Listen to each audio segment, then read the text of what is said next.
Welcome to the show, everyone. I'm JJ Flazanes, your host. Thank you for downloading today's episode. Today's episode is awesome, and I am excited to share it with you today. Want to warn you, there's a little bit of background noise. I'm not sure where Steve was. It sounds like a restaurant or a hotel. He travels a lot, so I wasn't going to demand anything different because the value in today's episode far exceeds any slight irritation you might have with some of the background noise. So I did the best I could.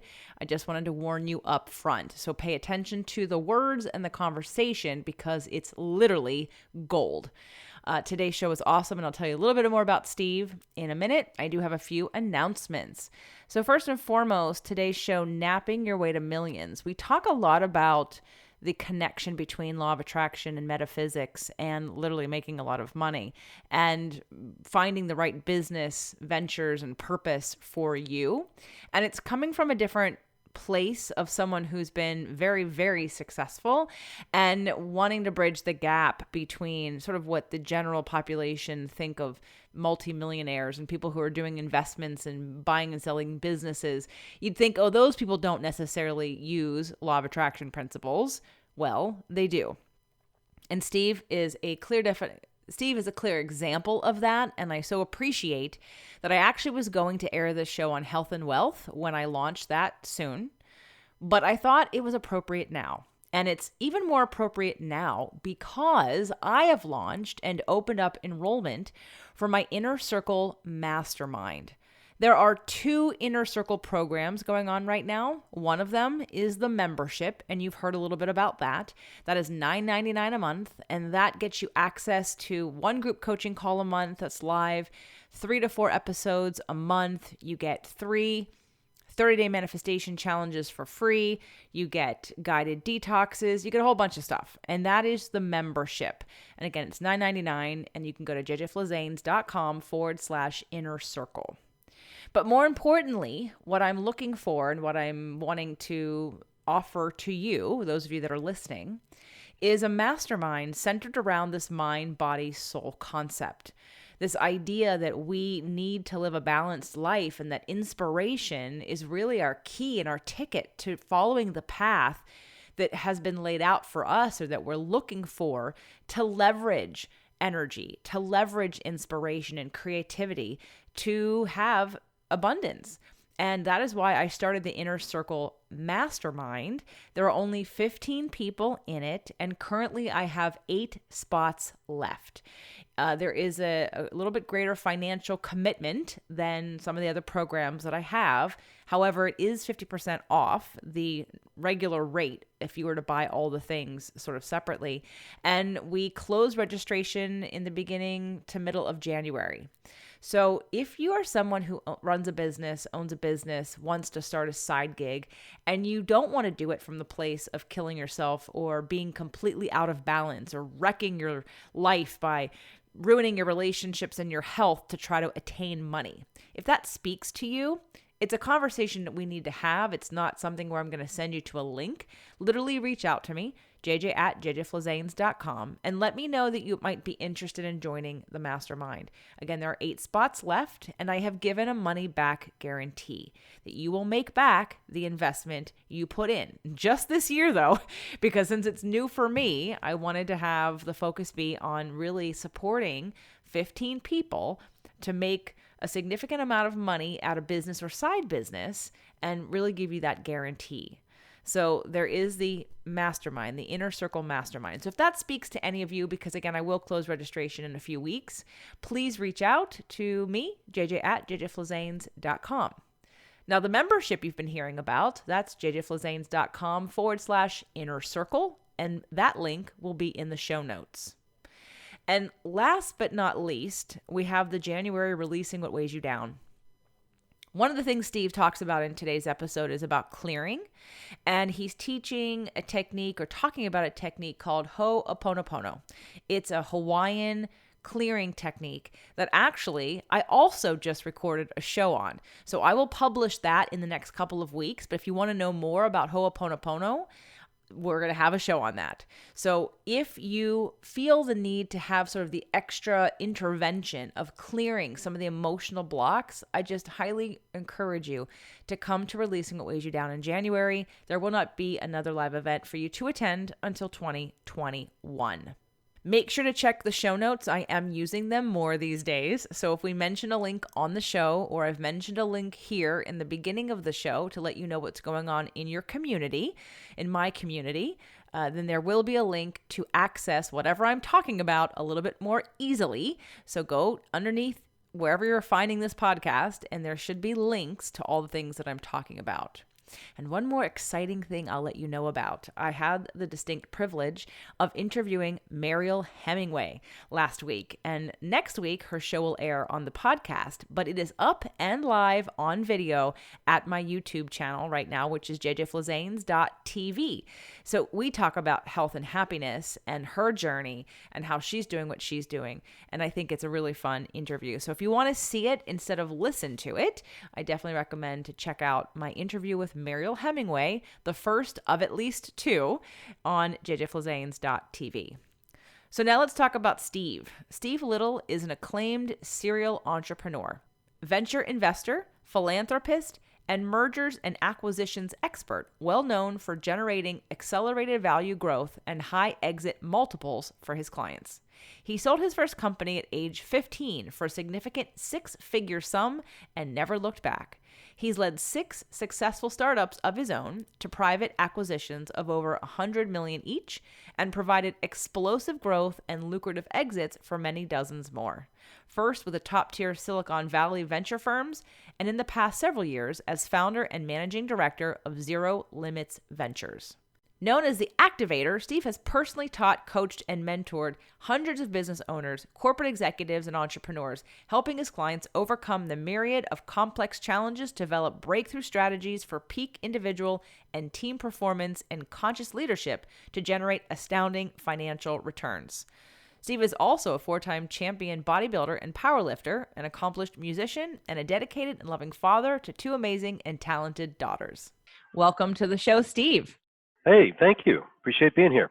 So I really am going to be very intrigued to hear your story of being a serial entrepreneur and starting your first company at age 15 with a significant 6-figure return, and to know who you are now, and to have met you and seen you and had conversation with you and have dinner with you and have a drink with you at the bar, and know sort of where you are now and the things you've been teaching and talking about and working on. I know we talked about Ho'oponopono when we had dinner a year ago at Melinda's house. And so the spiritual part of being a business owner and leader is what interests me of having you on the show. And this show will air not only on spirit, purpose, and energy, but health and wealth and everything else, because I think your story is I intuitively know that your story is going to be inspiring and cross all of the different shows and platforms that I have. So thank you again for being here today.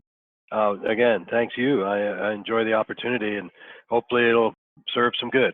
So let's talk about the premise from the health and wealth side of why did you start a business at age 15? Give us your story of how you started and that journey. And then when you got to that place where maybe that journey took a turn because you didn't like what you had to give up to get it. Yeah, no, that's great. And I appreciate the question. And it's actually sort of funny. I'm going to digress just a little to get started, JJ, but I just did the stand-up comedian challenge with Matt Kazam at Caroline's a couple of weeks ago, and this is part of the story I tell on my comedy act. But so I got started my first business when I was 13, and it was one of these things where I was a 13-year-old kid, right? It was Saturday, I was bored. Back in those days, you tell your parents you're bored, they'd go find something for you to do, so you're probably better off keeping it to yourself. But I went out and told my dad I was bored, and he said, why don't you go cut the grass? And I didn't know how.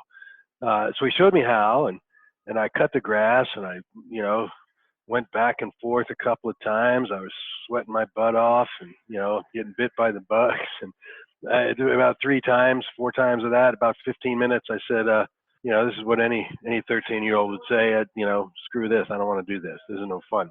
I saw a neighbor's kid playing in the backyard, I did a deal with him. I paid him half of what Dad was paying me, got him to do the hard work, and I went on to the next neighbor and sold them on the idea of having me cut their grass. And I just kept doing the same thing and hiring more kids. And ultimately, I hired a bunch of laborers from down at the corner filling station. And before long, I had 100 yards I was cutting. We had a pretty big business, just cutting the grass. And along the way, I encountered a challenge that really ultimately led to the reason the business was so valuable when I got rid of it. I had found myself sort of going door to door every Saturday, reselling people on having me cut the grass that week, right? So I didn't have any sort of recurring process. And it was in August in Pennsylvania. The grass doesn't grow very fast. So I started hearing people say, hey, well, I give it 2 weeks, come back, in a couple of weeks. This, it doesn't need to be cut this week. And I realized that was going to cost me some money. So I came up with the idea of having people sign up for an annual or a semi-annual service contract. And I would, for that annual fee, a monthly fee, I would cut the grass in the summer.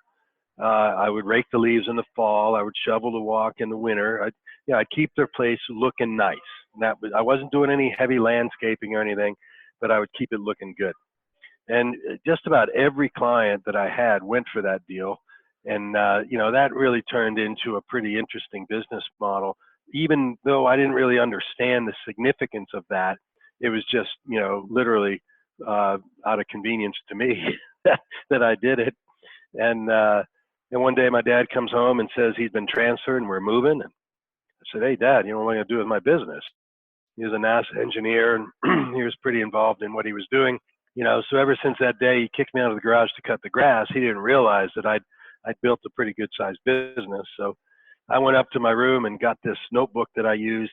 I called it Steve's Big Book of Business. I'd written right on the cover there in black magic marker, Steve's Big Book of Business. I laid it out for him and he was leafing through it. He got about halfway through it and then all of a sudden realized, holy cow, you cut all these yards every week?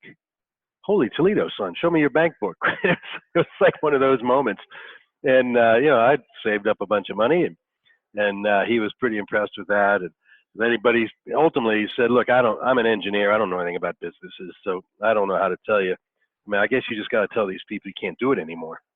Well, I'd seen some TV ads for some new services. This is way back when, I'm going to age myself a little bit here, way back when Lawn Doctor and those companies were first sort of getting traction in the market. And I'd seen their TV ads, so I figured, hey, maybe they'd be interested in this. So I had my dad drive me into town and went in with my big book of business and I showed it to the GM and the first guy offered me 187 grand for it, which I thought was pretty good. And, I thought I'd be a cool negotiator and say, yeah, well, I'll think about it. Right? So went out to the garage, to the driveway. My dad was out there and told him, and he was like, oh man, that's more than I make in 2.5 years. Holy cow, son, that's incredible. Give me the check. I'll put it in your college fund. I just said, no, BS to that, Dad. Let's go down the street, talk to the next guy, see what he'll give me for it. And that's really the beginning. I mean, the next guy gave me a lot more money and the rest is history. I went from there and, did some other things after we moved and, it sort of set up a pattern for me, which ultimately has become the premise behind my current enterprise. I mean, I couldn't have articulated this back then, but that decision to move from weekly selling to monthly contracts, monthly billable contracts, was the thing that made that business worth almost $250,000. And while I never realized it at the time, it was in the end what I refer to now as the principal value driver for that business, right? So that's how I got my start, and I just sort of kept doing that over and over and over again. Ultimately built 6 different software companies and grew them to be pretty sizable, sold them. Always sort of with the same idea, looking for where's the magic value driver, where's the thing that I can do that's going to make the buyer really want to buy it more. And some of those companies now employ thousands of people all over the world, and it's been a great story. Been a lot of fun. However, the part of the story that doesn't get told is, how many times I crashed and burned and failed and stubbed my toe and fell and, ran into a wall or, hit my head or whatever it was. And, along the way, I just became so sort of focused on the next win. I really stopped paying attention to the rest of my life. It was really sort of who I was. If you'd have known me back in the 80s and 90s, the only thing people could say about me is hell of a business guy, right? That would be it.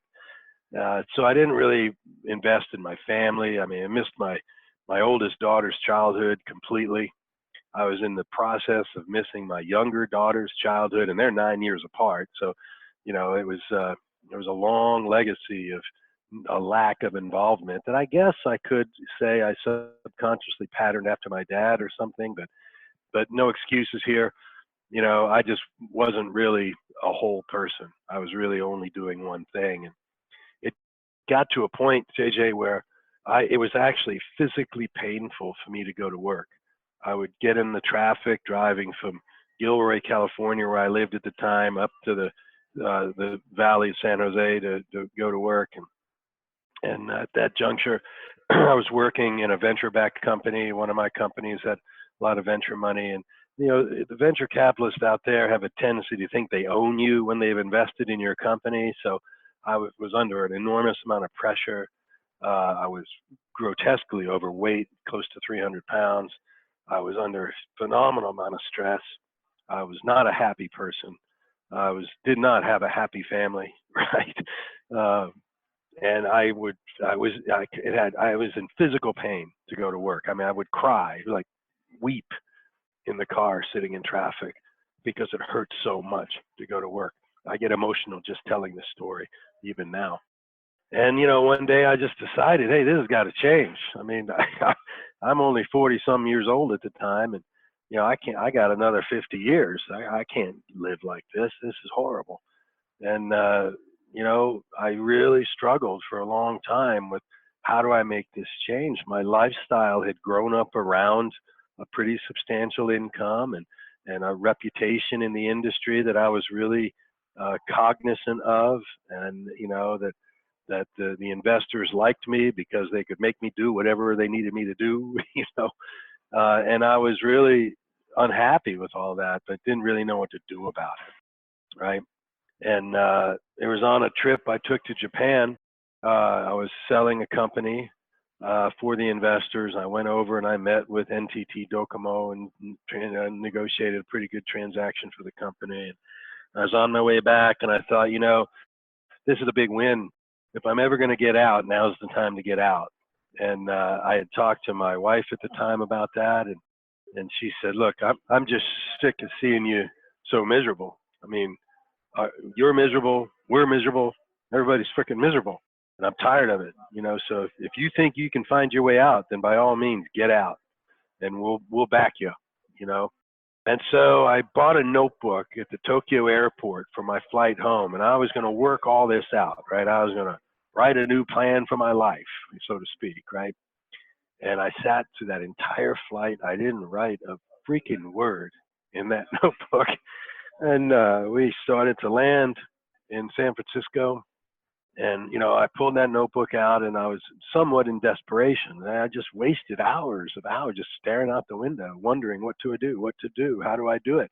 How can I afford to walk away from my income and my reputation and, yada. To me, it was like a big as life kind of decision. And I wrote on the back of that notebook in big letters, sort of diagonally across the back page of the notebook, just quit. And what I realized is I couldn't make a move going forward until I tied off where I'd come from. And so I got off the plane, sent my resignation in before I even went home, sent my resignation to the board and all the board members and the investors. And I went home and sort of braced myself for the fallout, right? Which came a little later that day. But that was really a pivotal point for me, and I'd sacrificed my health. I'd sacrificed my relationship with my daughters. I'd sacrificed my relationship with my wife. I'd sacrificed everything other than work. That's all I had. And so I had to turn it around, and that was the turning point for me. So you quit I did. and had no plan. Did you plan to take any sort of time off to reflect and figure out what your next step was? I mean, sometimes when we're on such a spiral of negative momentum, the best thing to do is just stop and to walk away. And it's not, and hopefully it sounds like you were making enough money at that time you could afford to take some time without doing Hmm. anything, Hmm. because you had the luxury of having bills hopefully paid, with Hmm. the amount of money from Hmm. the transaction or from past Hmm. work before. So what did you do when you just quit? Did you give yourself time? Yeah, I did, and I had a lot of time, but I did give myself some time, and it was interesting that that's where I sort of stumbled into this spiritual pathway that I'm now deeply entrenched in. Right? I mean, back then, I didn't understand the idea of attraction. I didn't understand the idea of metaphysics and universal energy and attraction and manifestation and so many things that now just sort of part of my day-to-day life. But I didn't have any inclination of any of those things. And a friend of mine introduced me to a book by Joe Vitale, and then I had the opportunity to actually meet Joe, and then as you know, that led into a whole relationship with Dr. Len and the Ho'oponopono clearing technique. And as I learned, I just became more and more, I guess, ravenous for more information. I kept thinking, people really need to know this. I mean, we need to make sure that people don't make the mistake I made and get, way down that path, not knowing, how miserable their life was going to be just because they were not ruling their life. They were not really on a path of purpose, and they were not, moving in a direction of personal fulfillment and growth. They were just going to work and making money. And I thought everybody had that problem. So I wanted to solve it for everybody, right? So I just, started looking at ways that I could communicate to other people. And ultimately, I wrote a program called the Perfect Biz Finder, which is really designed to help people through this process of self discovery, where in the end, you have a concept for a business that will fit you, your life purpose, your soul mission, right? It'll help you be fully expressed and live the life you really want to live. And I got very excited about that, and to market it, I learned how to be an internet marketer. I went and I met with guys like Yannick Silver way back then, and Ryan Dice, and all the people who were the big names then, to learn how do you market this stuff on the internet.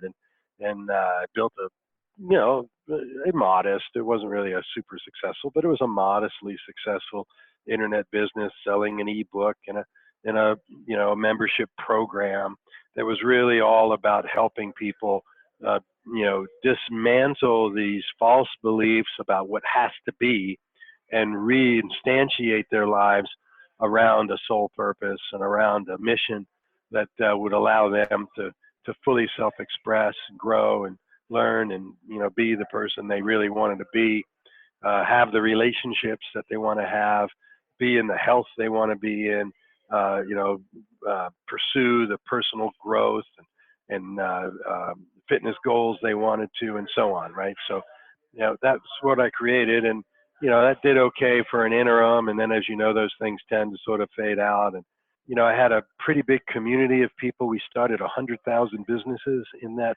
process, but I wasn't really involved in any of those. That was just sort of, they went through my program and ended up in a business. You may know, I think you know Brad Costanza. Right? He approached me at an event not long ago, and he walked up to me and says, "Hey, you're the Biz Finder guy, Steve Little, the Biz Finder guy?" I said, "Yeah, that's me." He goes, "Holy shit, man, you're the reason I'm here." I mean, I was lost, didn't know what was going on, didn't know what to do. I bought your program for $37, and holy cow, now I'm a big shot podcaster. He's got a big podcast now. I don't know how any of you guys make any money, but anyway, so it's just, and it's really rewarding for somebody to now that was 15, 20 years ago, right? And here's a guy who still remembers it that way. And so that really sort of set me up on this mission. And of course, that's grown and transformed ever since. And now we have Zero Limits Ventures, which is a capital acquisition M&A firm We're starting something called the activist capitalist, which is really more of a branding initiative to get my message out to the into the hands of other mission-oriented leaders and impact-driven companies. We're going to have an activist capitalist fund later this year. So we're really sort of taking all this to a new level, whereas we'll continue to support people as they start and get underway. But we're also really looking at how do we take entrepreneurs who have established something, really put them on a very fast growth and value growth trajectory. So in the end, they have more capacity to have a greater impact on the world. So now we're fully committed to just impact mission-driven companies and enabling them, empowering them to have the biggest impact they can have. What are some of the companies that kinds of things that they're doing in the world that you work with? So I personally support a number of initiatives. I support 600 AIDS orphans in Arusha, Africa, in a place called Malawi. I support the Amazon rainforest through an organization called the Pachamama Alliance. I helped renovate an ecotourism village deep in the jungle there, and now they have electricity, and people, entrepreneurs in particular, can go down there and heal and grow and experience all kinds of growth ceremonies through that process. I support an organization that's about creating artistic reefs under the water, using ships and recovered airplanes and other things, and doing a thematic sort of destination dive location, which is also growing coral reefs and reestablishing the reef infrastructure in the British Virgin Islands. And I do a lot of work with a company called Beneath the Waves, which is a shark conservation organization. Then out of the work that we do with other people, I've got one of the founders. I just sold this company last year, is now starting a banking organization here that has negotiated the financial rights, or the financial transaction rights, to finance startup companies in so what I'm looking for, impoverished indigenous cultures in Northern Africa. So we're looking at how to stimulate the entire economy, not just do microloans for people who make belts and hats, and not do externally financed corporate enterprises, but how do we stimulate the middle market economy of a culture like that? Got others that are really focused on cleaning up the ocean, taking care of both the visible trash and the micro pollutions that are in our foods now. Just started a new initiative with a company that's focused on housing the homeless in Haiti. It's an ongoing problem down there. So those are the kinds of initiatives that we work on through the companies that we catalyze through Zero Limits Ventures. Well, that sounds amazing. I know there's a story behind when you talked about manifesting, law of attraction, frequency, quantum physics. When you decided you didn't want to feel terrible anymore and you wanted to be happier, can we talk about some of those tools that you used and how you use them now? Because when you and I sat down recently in San Diego, and we were talking about how many naps you take, and so the title of today's show is "Napping Your Way to Millions." And so someone's thinking, I haven't heard yet how much he naps, and I want to know what is that about? All right, let's just jump to the quick. I take 3 or 4 naps a day. And it's funny. I mean, I'm an older guy. I'm 61 now, which is, that's not old by any way, but in the community we run in, I'm at the upper end of the spectrum, right?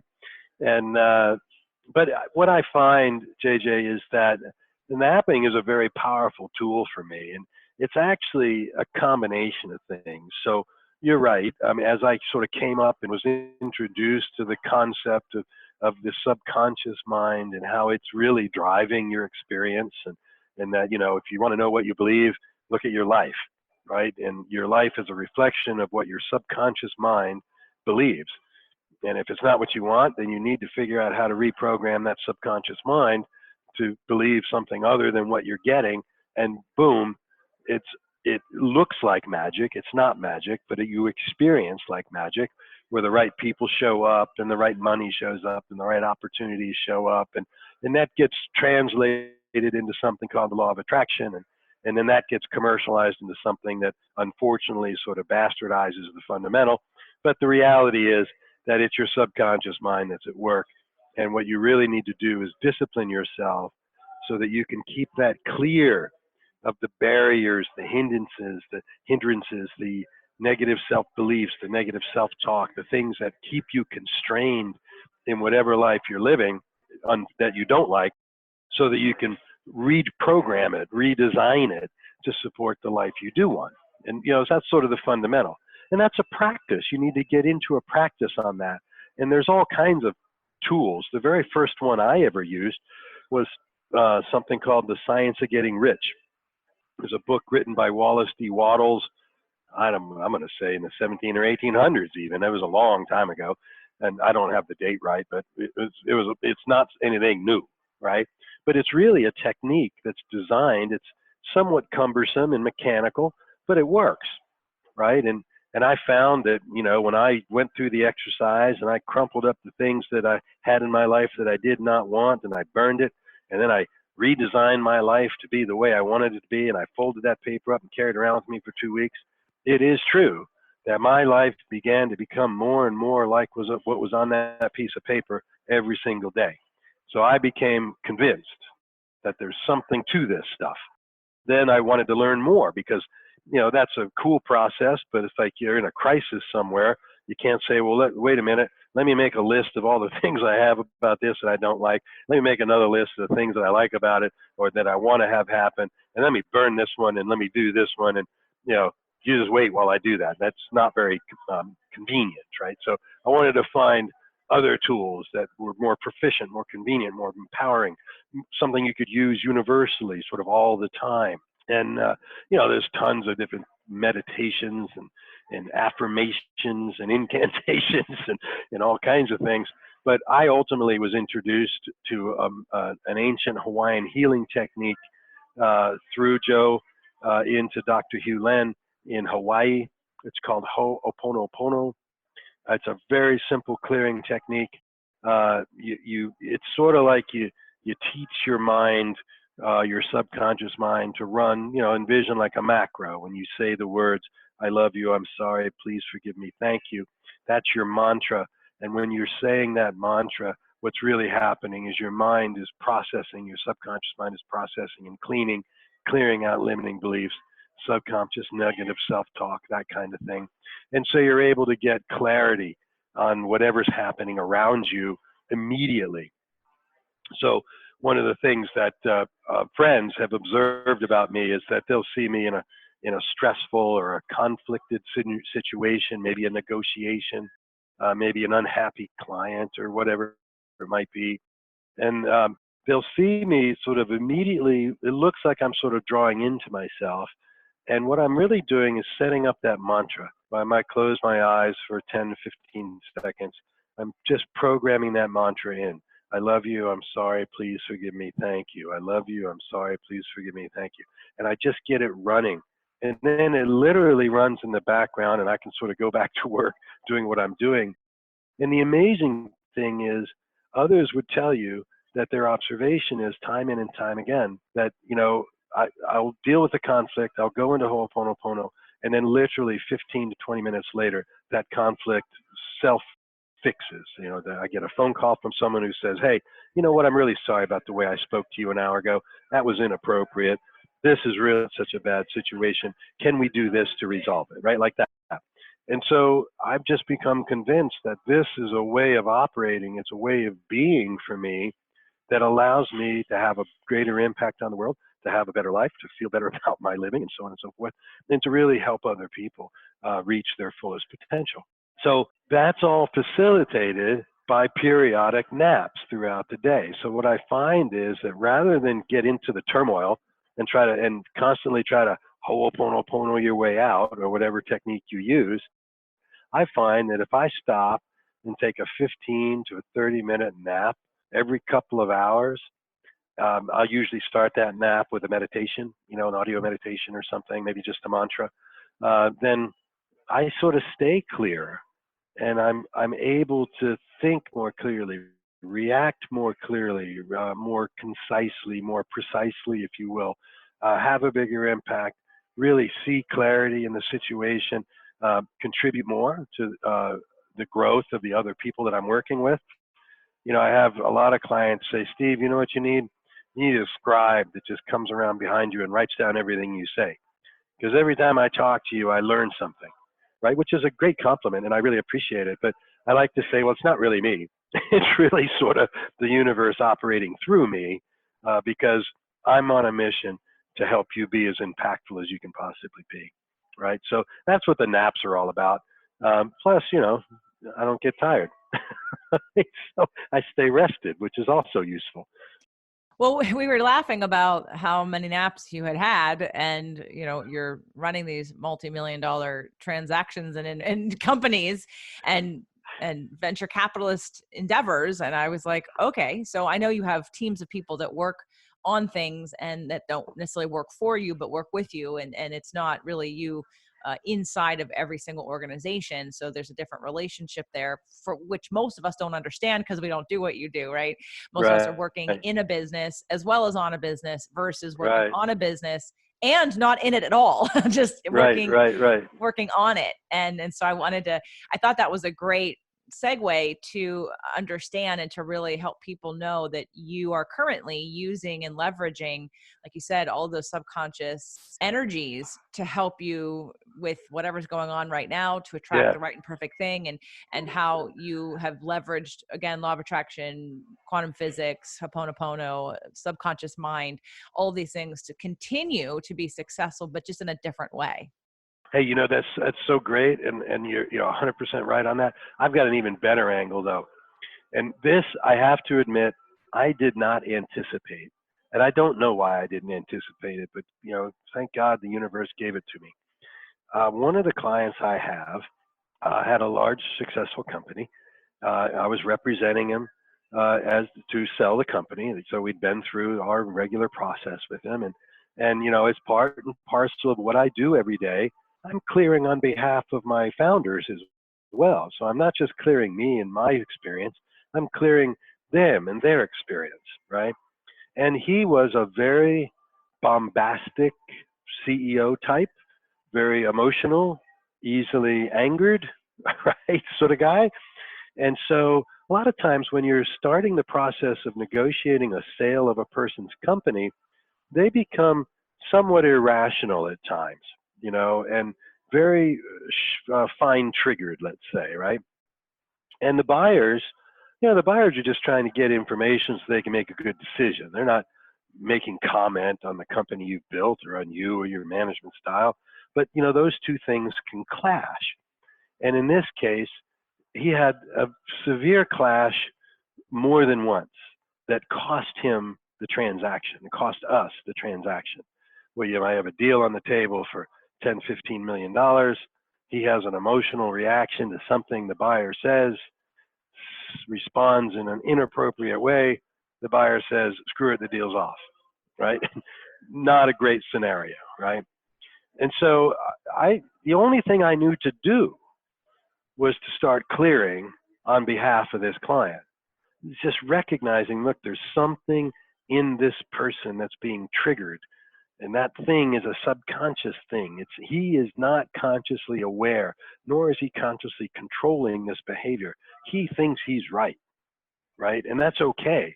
But I can either try to educate him on why he's not right, which is probably not going to work, or I can work on clearing the subconscious belief that's leading to that fear, the belief, that reaction, right?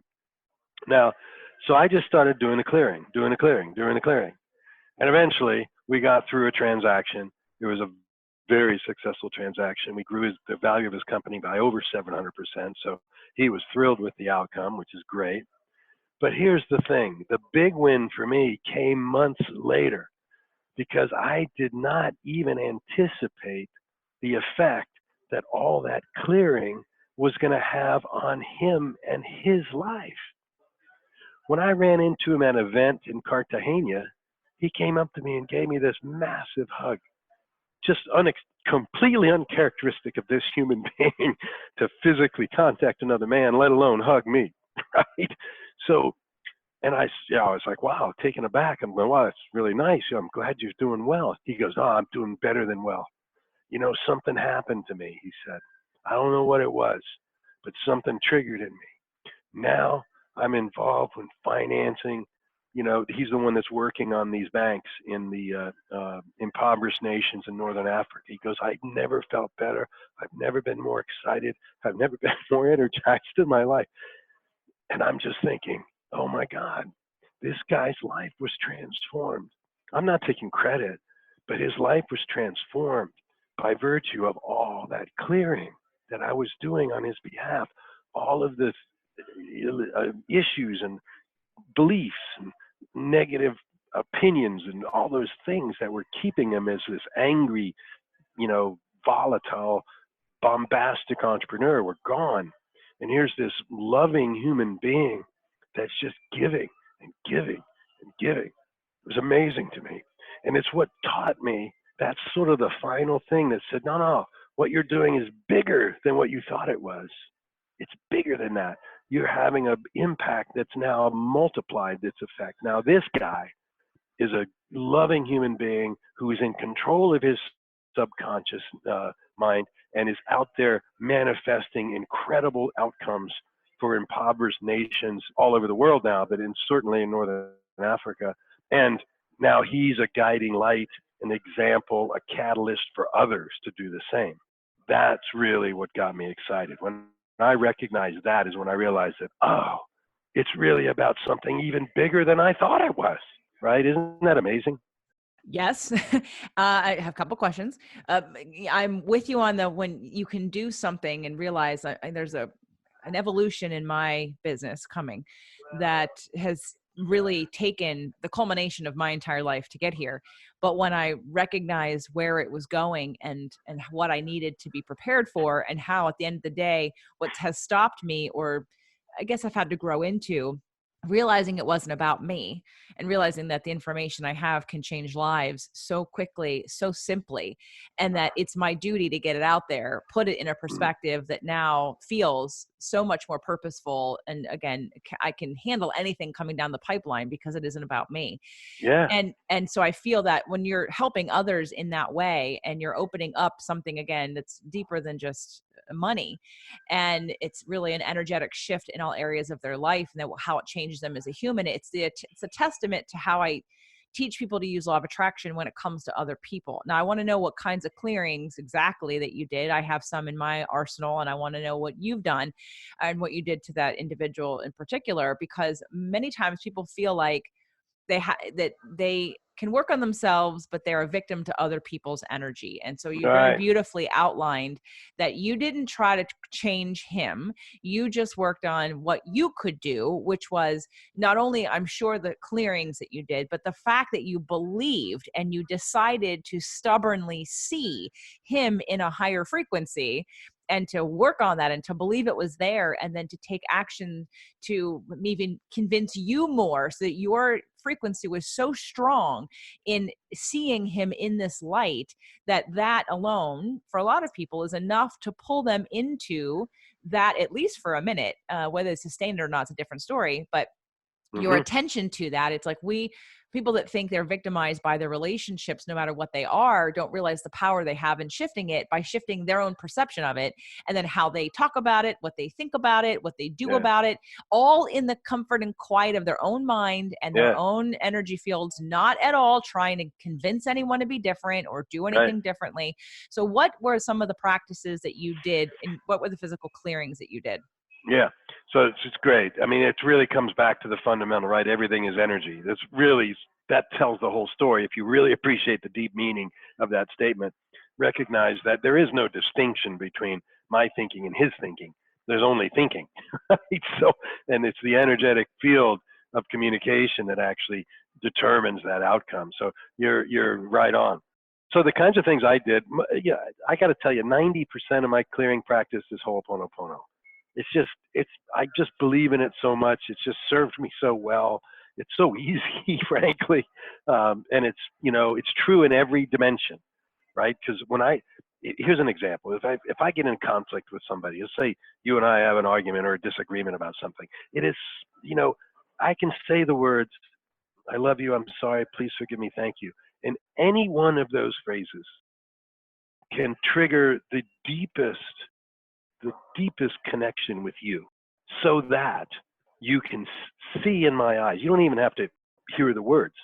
You can feel in my being that, this is not what we want. We do not want this negativity, this negative energy flow, and you can immediately respond to that, right? So I really think that the vast majority of what I do is that. Now, the twist on this case is that I kept a journal, because the situation with this individual was so complex. There were a lot of moving parts. There were a lot of different angles to our relationship. It wasn't, just like a prospect that came in. There were other angles that I had to really be cognizant of and prepared to deal with. I kept a journal to try to keep me focused, right? So, hey, and I remember writing things like, I want to see him grow in this way. I want to see him enjoy the presence that he has with people. I want to see him understand the power of influence that he has. And I want him to feel loved, like that. And those were the writings in my journal. And then every day, sometimes multiple times a day, I would go into Ho'oponopono. I'd look at the journal entries, or I'd make a new entry, whatever I was inspired by, or two, and I'd do, I don't know, 5 minutes, 10 minutes of Ho'oponopono. I'd close it up and move on to the next thing in my day. And that was just the practice. I was committed to that practice. I didn't have to work at it. It wasn't like I had to put it on my agenda or on my calendar. I operate pretty much out of inspiration pretty much all day, right? So my day sort of looks like, I get up, I have a cup of coffee, I go to my meditation place. I have a particular place I like to do my morning meditation. Sometimes I'll use a tool like an audio, or sometimes I'll just be in quiet breath meditation. Sometimes I burn incense, sometimes I don't, right? Whatever it is. But it always starts the same way. When I'm prepared, I'll say to the universe, to God, for me anyway, is, that I know I can't do this without you. Take this time and show me what you need from me today. And that's it. And I just go into my meditation, and always I get a download of inspiration. Then it's up to me to decide if I'm going to pursue that inspiration or not. Now, I can tell you that, when I don't, it's usually not so good. When I do, things generally work out quite well.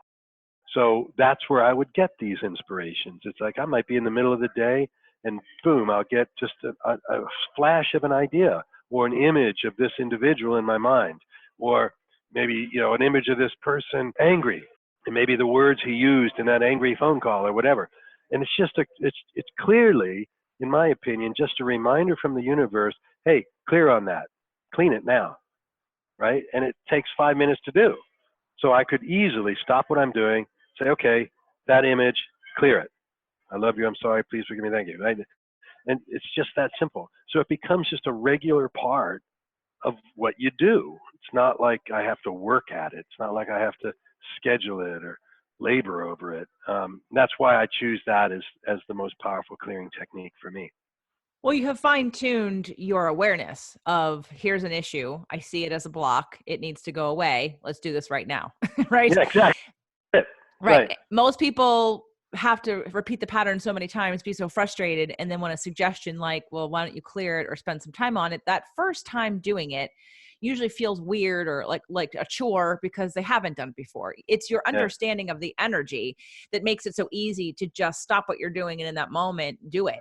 And it's not a big deal. It's a reaction because you see the problem and you don't want it to snowball and get bigger, and you want to catch it right then, and you want to feel better about it, and you want to cleanse the energy so that you can feel better. Because you're in tune with it, and I know you're a Scorpio, so the water sign helps you to really pick up on those energies really That's quickly. true. It's true. Having that awareness helps you to take action on it. And some people don't even have an awareness, so they don't even know what to do. It's understanding, how do you describe that to someone who isn't used to picking up on those energies, or who just uses their head to figure it out, versus understanding that, again, that subconscious, that energetic field, our that what we're emanating from and how we're sort of showing up on that energetic level, that is as much, if not more, a part of the equation than how we piece together information in our brains. Yeah. So Yeah. it's that's one of the benefits of today's episode for people, I think, is, especially if there's any men out there, like some of them want to just say, hey, this is woo-woo stuff that doesn't make any sense, or I don't really believe it. And I always have to laugh when people say, well, I don't really believe that. And I'm like, there's really nothing to believe. This is physics. This isn't a belief system. This is a science. And That's right. and so I'm glad you don't think it's a real thing and it's a religion, but it really isn't. And Right. I'm not out to convince anybody necessarily. Yeah. But I have to laugh. Oh yeah, you believe in that kind of stuff. Oh well, it's really kind of physics, and Yeah. But Yeah. to hear it from someone who's using it on such a level that you are, will validate it for many people that are still skeptical, because the people that they're talking about spirituality stuff are usually broken poor and aren't Yeah. necessarily, or aren't, so the ones that are using it silently aren't necessarily talking about it because they don't want people to think that they're woo woo and weird. And Yeah. it is the time in this evolution, especially in today's world, where it is necessary for us to be sharing what's underneath our successes and how things are really working in a sustainable way that's good for everybody and isn't just about gaining or attaining. It really has, it's a cohesive balance between doing good and doing and being, and helping everyone in the process by some of the clearings that you're doing to allow things to unfold. Yeah, it's so well stated. Thanks for that. And I wish I could keep all that. It's interesting though, because it's even more, because the reality is that um, every thought we have is is put out there, right? I mean, it's all energy, every single one. And so you start to be aware of your own thinking. You start to be aware of when you're the disruptive force in the room, right? Like, hey, I'm human. I'm like anybody else. I can walk into a room, feel some bad energy, and I can get sucked into that energy just like anybody else, right? Um, but the awareness piece is really the critical piece. I remember when I first discovered this, I remember that, when I'd be aware of something, I would just say out loud, boy, awareness is a powerful thing. Right? I mean, I sound like an idiot just walking around saying awareness is a powerful thing, but it is true. It's really about being aware of what's going on around you and recognizing that, hey, there's something happening there, right? And I, I can choose to engage it or to eliminate it, right? It's up to me to decide how I react, how I respond to that stimulus, whether it's good or bad, right? And so when I see, I'll be in a restaurant maybe, and I'll see a patron in the restaurant chew out a waiter, right? Now, there's a lot of ways a person could handle that. Like, it's like do nothing at all, just sort of look at your food and go, oh, that's too bad. But I feel that as like a wave of negative energy that's now going to permeate the entire universe, right? It's like it's the butterfly's wings, right? I mean, that's out there and going, right?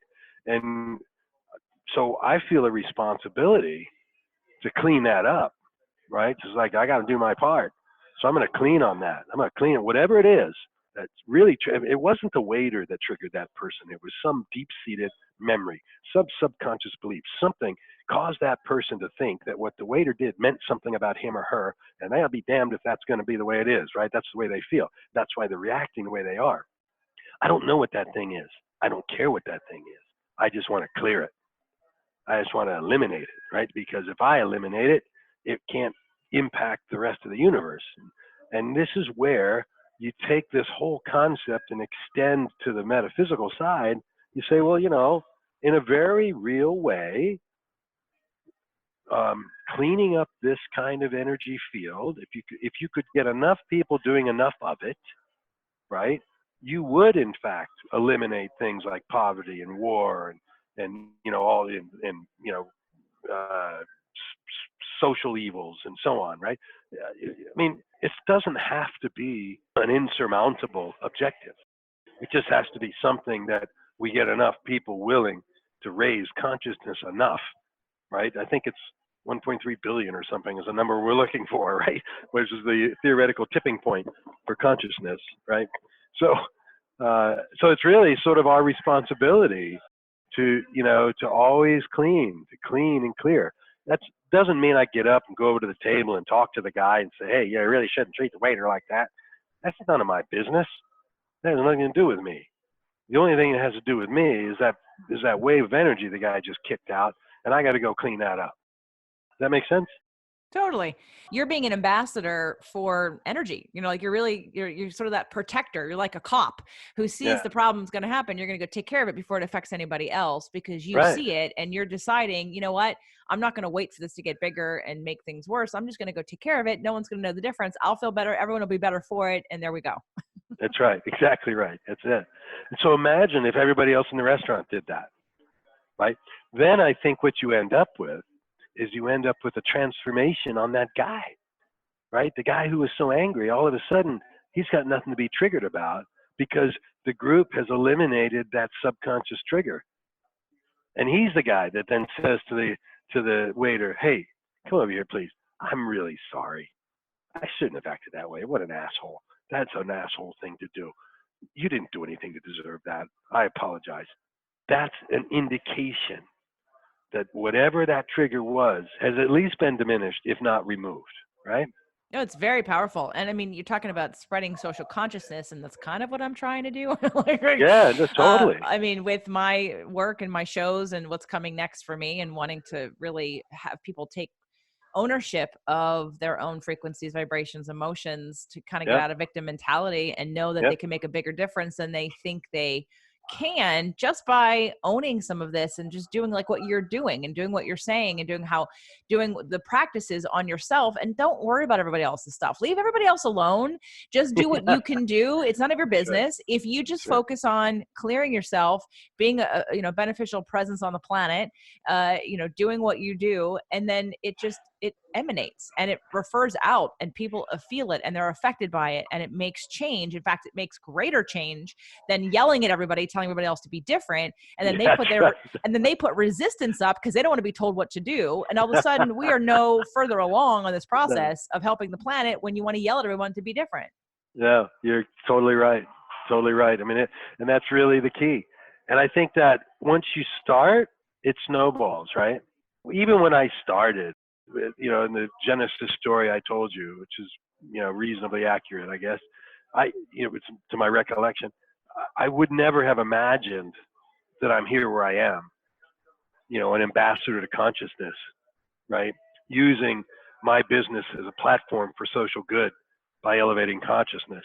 Who could have written that script? Well, but it's what we need, and that sounds like it's perfect. It's where you were headed. So yeah. Exactly. So how do you, at this point, help others? Like so someone's listening to this, I'm listening to this, and I'm thinking, I'm not a major company like that, but I want your help. I want to take that next evolution of where I'm growing, and I want to do the same thing. So what do you have? How can people get information from you? Are you doing anything with the general public? Or are you just spreading the love and consciousness for us all to aspire to? Or is there a way in which you work with people? Well, on this particular front, I don't really have anything to offer other than my willingness to share, right? So people can get in touch with me through my website, zerolimitsventures.com. There's a page /access, which allows people to schedule some time with me on the phone. It's really about the primary focus of that business, though, which is about helping business owners understand value drivers and position themselves for higher rates of return so they can go have a bigger impact on the world. So it's not really I help people get conscious kind of pathway, although a lot of people come through that door and we end up having conversations about consciousness. So, it's as good a way as any. I will say this, I'm in the middle of something. I've got Zero Limits Ventures, which of course is my business, my primary entrepreneurial endeavor. But I'm just in the process of launching something called the activist capitalist, which is the concept of using business as a platform for doing global social good, really focused on the 17 global initiatives, of course, but looking at it through a diverse lens so that we're making all the contributions we can. And of course, and it's founded in the principles that we're talking about here. And as that captures more momentum, there's actually going to be a whole series of products and resources that'll be available online for people, including updated versions of the training that I provided in the Biz Finder. You can always go to the Biz Finder today, download a free copy, go through those exercises. You will become a clearing machine by doing that. Whether you go build a business of your own or not, doesn't really matter. You'll be in a different place than you were when you started. So that's a great resource that's available to anybody for free. And we're going to build on that and bring it to another level of effectiveness for people with video and so on. That program is 15 years old now, so didn't have any of that. So that's coming. So the way you find out about that is to get on my mailing list, which you can do through the Zero Limits website, as I said. So even though it may not be that we spend a lot of time together in the interim, that'll be available in the first quarter of next year. So I'd love to be able to send an email to people saying, hey, it's ready, go get it. Absolutely. Well, you can send it to me too, and I can send it out also to let people know that it's ready. Absolutely. And are there Absolutely. qualifications for people who would qualify to work with your business when they go to zerolimitsventures.com/access? Are you looking for businesses? What we really do, JJ, is we'll take all comers. If you go there, there's a video to watch, there's a free book to download. If you'll go through that information, fill out the very short form that's on that, then you'll be automatically routed to my calendar. I see the calendar entry. I'm able to cross-reference that with the information you provided about your business. And then based on that information, I'll send you an email that routes you to the best resource for you, which might be a phone call with me, but it might also be, a different pathway for education or a different pathway for some more background work, so that you're really ready to take advantage of the resources we have for you. Steve, this has been amazing. And I'm going to have all the links that you just talked about in the show notes for people to check out and to get, and definitely want to get on your list. And if not, when you're ready, when everything is ready, come back. We can have you back on the show. Great. Or we can send out an email for you, whichever makes more sense to you, and let everybody know that it's ready. Fantastic. Well, look, I very much appreciate your time and allowing me this platform for sharing. So much appreciate what you're doing in the world. So thanks for that opportunity. My pleasure. And your story is amazing, and it's here to help inspire so many people. And I hope everyone listening will, especially all of you ladies, share it with your men, because we need to have everyone understand a little bit more deeply that really it's about that consciousness piece. And it's not hard. It's not hard. It just takes a little focus, and to realize that this isn't some woo spiritual BS. This is actually physics, and we can make a bigger difference more by concentrating on what we have control over and what we can do versus telling everyone else what to do. So or what not to do. Or what not to do. Right. We don't want to. No one really likes to be told what to do. So that's right. So if you could just do it for them and do it with them without them knowing, more power to everybody, and we'll heal everyone a lot faster who's looking for it and ready for it. And Steve, thank you so much for everything that you've shared and the inspiration that you are. Likewise. Take lots of naps. I'm going to. All right, JJ. Thank you.